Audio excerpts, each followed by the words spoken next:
Who is Marwan Barghouti, the man whose release has been demanded by Hamas as part of any potential ceasefire deal? Often dubbed Palestine's Nelson Mandela, is he a terrorist or a political leader who Palestinian factions could unite around? In 2004, Marwan was sentenced to 5 life terms in prison. But what was his crime? And is his imprisonment an indication of Israel's unwillingness to engage Palestinians in meaningful negotiations? The way that Marwan was arrested, it wasn't an arrest, it was a kidnap from Palestine, from Palestinian territory. The way that he was kept in solitary confinement for 1,000 days. The way that he was convicted, his trial does not stand up to international law. Let's start at the beginning. Marwan was born in the village of Kobar near Ramallah in 1959. 8 years before Israel captured the West Bank and Gaza in the 1967 war. When he was just 12 years old, Israeli soldiers shot his pet dog during a military sweep of the village. Many close to him cite that this traumatic childhood experience pushed him to take an interest in politics and take steps towards ending the Israeli occupation. 3 years later, at the age of 15, Marwan became an active member of the Fatah youth movement. Fatah is a major Palestinian political party and the largest faction of the Palestine Liberation Organization, which was founded in the late 1950s by Yasser Arafat, Khalil al-Wazir and others. Now, the youth movement, or the Fatah student movement, was the official student branch of the party that recruited young Palestinians, especially students, in support of Fatah's nationalist goals and resistance against Israeli occupation. They operated and arranged demonstrations in Palestinian universities, schools and youth centres in the West Bank and Gaza Strip. His involvement with the Fatah Youth Party led to his first arrest in 1978.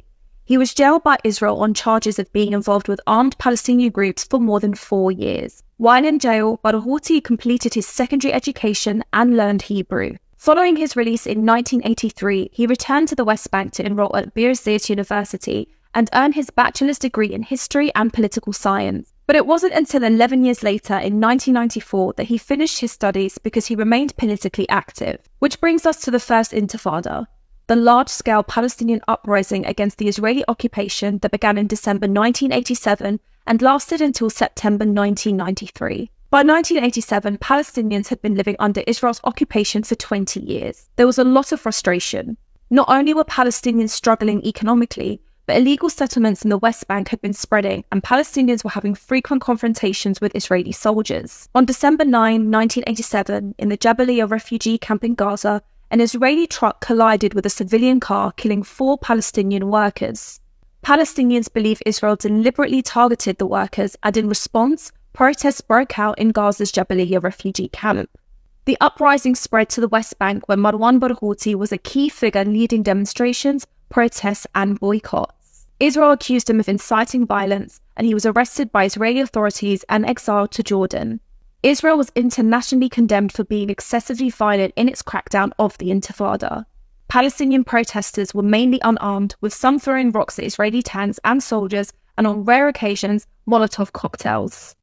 According to Amnesty International, Israeli forces killed Palestinians unlawfully by shooting them during demonstrations and at checkpoints, although lives were not in danger. They shelled residential areas and committed extrajudicial executions. Palestinian armed groups and individuals killed Israeli civilians by placing bombs in crowded places and in drive-by shootings. The Intifada lasted for 6 years, and more than 100 Israelis and 1,200 Palestinians were killed, and over 16,000 Palestinians were arrested and tortured. In 1994, Barghouti returned to the West Bank after the Oslo Accords were signed.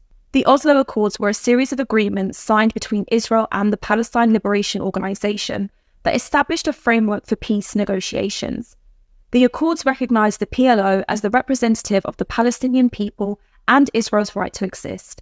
It led to the creation of the Palestinian Authority to govern Palestinians in parts of the occupied territories, and was intended to be an interim arrangement leading to a final peace settlement within 5 years. Barghouti served as an advisor on the Oslo Accords and was a supporter of the peace process. He also took the role of Fatah's Secretary General in the West Bank. In 1998, he gained a Master's in International Relations and maintained his focus on liberating Palestinians. Despite the aftermath of the First Intifada, Marwan had a unique ability to unite Palestinians. But it became increasingly clear to Marwan that Israel had no intention of honouring the Oslo Accords. He began advocating for a combination of negotiations and resistance to pressure Israel to fulfill its commitments under the Accords. 28 September 2000, the Second Intifada began and lasted for 5 years. Barghouti became a leader of Fatah in the West Bank and head of its armed wing Tenim. He led marches to Israeli checkpoints and was accused of inciting riots against Israeli soldiers. Israel also accused him of being a senior member of the Al-Aqsa Martyrs Brigades, an organization that conducted attacks and suicide bombings. They accused Marwan of directing some of the bombings personally. Many key Palestinian leaders were assassinated during this intifada. In 2001, Marwan survived an Israeli assassination attempt, but he was arrested in Ramallah in 2002 after the Al-Aqsa Martyrs Brigade issued a statement naming him as their leader. He appeared in an Israeli court the following August, charged with the killing of 26 people and belonging to a terrorist organization. The way that he was convicted, his trial does not stand up to international law. We did numerous interviews with lawyers, one of whom from the International Parliamentary Union, Simon Foreman, who's in the film, who was there during the trial and monitored it all, and he said absolutely nothing stands up to international law. Barghouti has consistently denied involvement in attacks against Israeli civilians, though he supported armed resistance against the Israeli occupation, which is legal under international law. Everybody in this world knows that Marwan Barghouti is fighting for peace. I am a peace man. I was trying to do everything for the peace between the two peoples.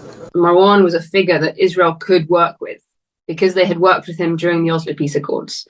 And Yossi Beilin, who's a former Israeli government official, a minister of security, had worked with Marwan on the Oslo Peace Accords, so he knew him personally and professionally. Said on many occasions that he had campaigned for his release from day one. In 2004, he was sentenced to 5 consecutive life terms in prison and spent the first 1,000 days, more than 3 years, in solitary confinement. But his political activism didn't stop. He continued to read and educate himself and educate fellow prisoners. In 2009, while in prison, he was elected to Fatah's Central Committee. Fast forward to 2017, he led a mass hunger strike of Palestinian prisoners protesting their dire conditions that lasted 43 days. After 20 years in prison, he is still an influential voice amongst Palestinians, calling for an end to Israeli occupation, the establishment of an independent state, and key to reviving peace negotiations. Since October 7, he has been subject to even harsher treatment. According to this article by The Guardian, Barghouti told his lawyers in March that earlier that month, he was dragged to an area of the prison without security cameras and assaulted.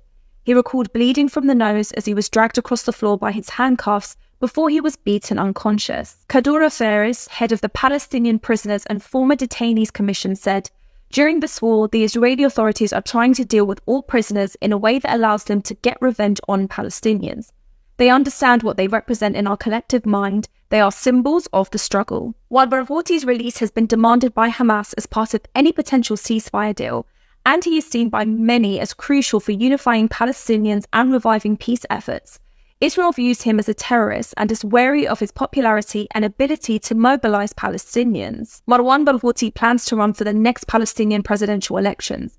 The last presidential election was held on January 9, 2005. To date, polls consistently show that Marwan would be the most popular candidate in any upcoming presidential election.